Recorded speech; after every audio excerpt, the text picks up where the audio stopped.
Time to give you a quick update about the situation in Iraq. Yesterday I convened a meeting with my National Security Council to discuss the situation there, and this morning I received an update from my team. Over the last several days, we've seen significant gains made by ISIL, a terrorist organization that operates in both Iraq and in Syria. In the face of a terrorist offensive, Iraqi security forces have proven unable to defend a number of cities, which has allowed the terrorists to overrun a part of Iraq's territory. And this poses a danger to Iraq and its people, and given the nature of these terrorists, it could pose a threat eventually to American interests as well. Now, this threat is not brand new. Over the last year, we've been steadily ramping up our security assistance to the Iraqi government with increased training, equipping, and intelligence. Now, Iraq needs additional support to break the momentum of extremist groups and bolster the capabilities of Iraqi security forces. We will not be sending U.S. troops back into combat in Iraq, but I have asked my national security team to prepare a range of other options that could help support Iraq security forces, and I'll be reviewing those options in the days ahead. I do want to be clear, though, this is not solely or even primarily a military challenge. Over the past decade, American troops have made extraordinary sacrifices to give Iraqis an opportunity to claim their own future. Unfortunately, Iraqis' leaders have been unable to overcome too often the mistrust and sectarian differences that have long been simmering there. And that's created vulnerabilities within the Iraqi government as well as their security forces. So, any action that we may take to provide assistance to Iraqi security forces has to be joined by a serious and sincere effort by Iraq's leaders to set aside sectarian differences, to promote stability, and account for the legitimate interests of all of Iraq's communities, and to continue to build the capacity of an effective security force. We can't do it for them. And in the absence of this type of political effort, short-term military action, including any assistance we might provide, won't succeed. So this should be a wake-up call. Iraq's leaders have to demonstrate a willingness to make hard decisions and compromises on behalf of the Iraqi people in order to bring the country together. In that effort, they will have the support of the United States and our friends and our allies. Now, Iraq's neighbors also have some responsibilities to support this process. Nobody has an interest in seeing terrorists gain a foothold inside of Iraq, and nobody is going to benefit from seeing Iraq descend into chaos. So the United States will do our part, but understand that ultimately it's up to the Iraqis as a sovereign nation to solve their problems. Indeed, across the region, we have redoubled our efforts to help build more capable counterterrorism forces so that groups like ISIL can't establish safe haven. And we'll continue that effort through our support of the moderate opposition in Syria, our support for Iraq and its security forces, and our partnership with other countries across the region. We're also going to pursue intensive diplomacy throughout this period, both inside of Iraq and across the region, because there's never going to be stability in Iraq or the broader region unless there are political outcomes that allow people to resolve their differences peacefully without resorting to war or relying on the United States military. We'll be monitoring the situation in Iraq very carefully over the next several days. Our top priority will remain being vigilant against any threats to our personnel serving overseas. We will consult closely with Congress as we make determinations about appropriate action, and we'll continue to keep the American people fully informed as we make decisions about the way forward. All right? I'll take a question. Go ahead.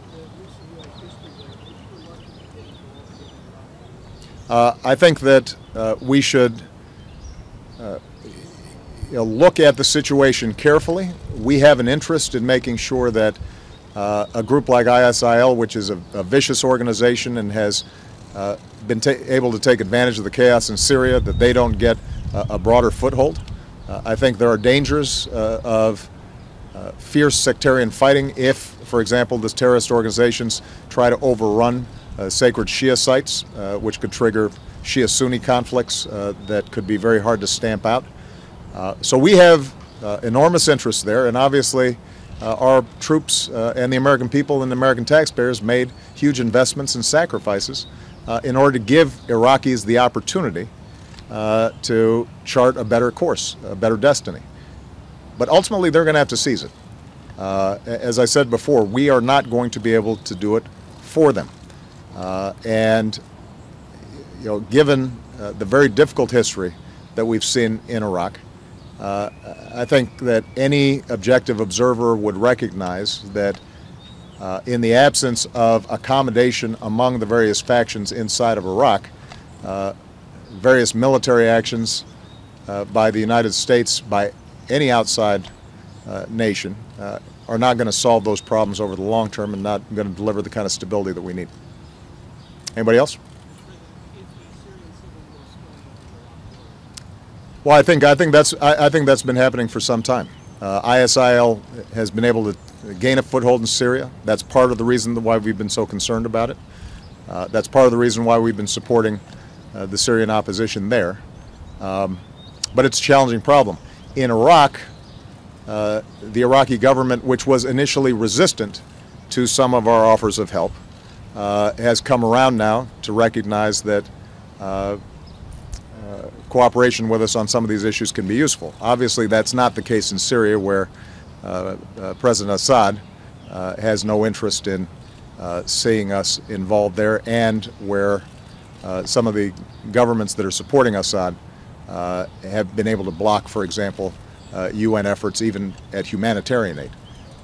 But this is a regional problem, and it is going to be a long-term problem.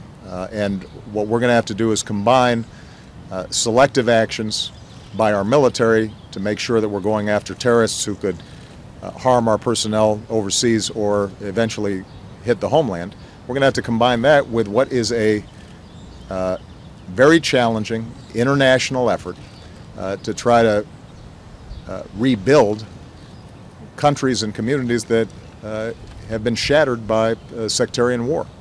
And that's not an easy task.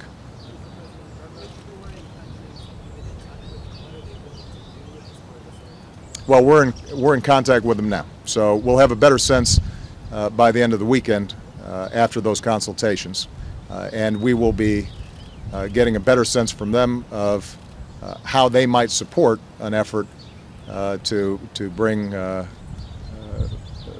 the kind of political unity inside of Iraq that bolsters security forces. Look, the United States has poured a lot of money into these Iraqi security forces, and we devoted a lot of training to Iraqi security forces. The fact that they are not willing to stand and fight and defend their posts against admittedly hardened terrorists, but not terrorists who are overwhelming in numbers, indicates that there's a problem with morale, there's a problem in terms of commitment, and ultimately that's rooted in the political problems that have plagued the country for a very long time. Last question. Last one. Thank you. Can you talk a little bit about U.S. concern of potential disruption of oil supplies? Well, so far at least, we have not seen major disruptions in oil supplies. Obviously, if in fact ISIL was able to obtain control over major output, significant refineries, that could be a source of concern. As you might expect, world oil markets react to any kind of instability in the Middle East. One of our goals should be to make sure that in cooperation with other countries in the region, not only are we creating some sort of backstop in terms of what's happening inside of Iraq, but if there do end up being disruptions inside of Iraq, that some of the other producers in the Gulf are able to pick up the slack. So that'll be part of the consultations that'll be taking place during the course of this week. Just to give people a sense of timing here, although events on the ground in Iraq have been happening very quickly, our ability to plan, whether it's military action or work with the Iraqi government on some of these political issues, is going to take several days. So people should not anticipate that this is something that is going to happen overnight. We want to make sure that we have good eyes on the situation there. We want to make sure that We've gathered all the intelligence that's necessary so that if, in fact, I do direct and order any actions there, that they're targeted, they're precise, and they're going to have an effect. And as I indicated before, and I want to make sure that everybody understands this message, the United States is not simply going to involve itself in a military action in the absence of a political plan by the Iraqis that gives us some assurance that they're prepared to work together. We're not going to allow ourselves to be dragged back into a situation in which, while we're there, we're keeping a lid on things, and after enormous sacrifices by us, as soon as we're not there, suddenly people end up acting in ways that are not conducive to the long-term stability and prosperity of the country. All right? Thank you very much, everybody.